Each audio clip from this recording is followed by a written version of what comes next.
Toda coisa que estou sucedendo agora aqui está a base de contratos que tem entre a Companhia Urbana de Petróleo e Repsol, contrato que agora firmado ao fim de 2012 e tem contrato tem alguma obrigação para trabalho que o contratista tem que fazer e o contratista está cumprindo com nós temos passar seismic survey que são 2D survey de verkennen, reconnaissance então aqui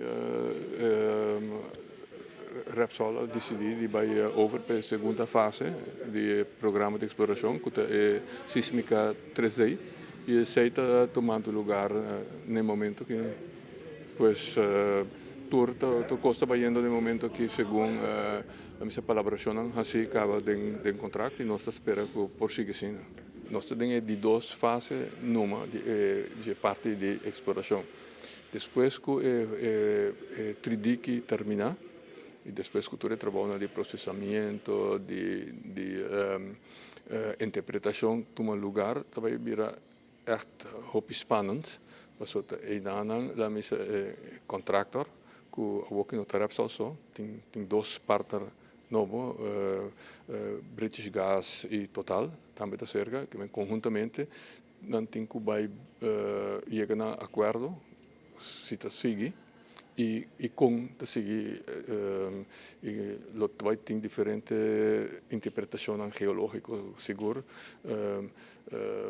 pero innan também vira spannend, ora também decidir se te seguir para a fase de proefboring, sim ou não. Nós está optimista, não? Que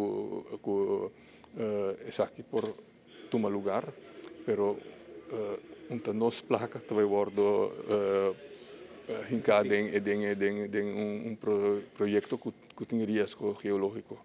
Pues, pero como que uma área que toch da mesa que mostra suficientemente positivo para seguir com 3D, nós espera que o trabalho está positivo também para tomar decisão para fazer proefboring.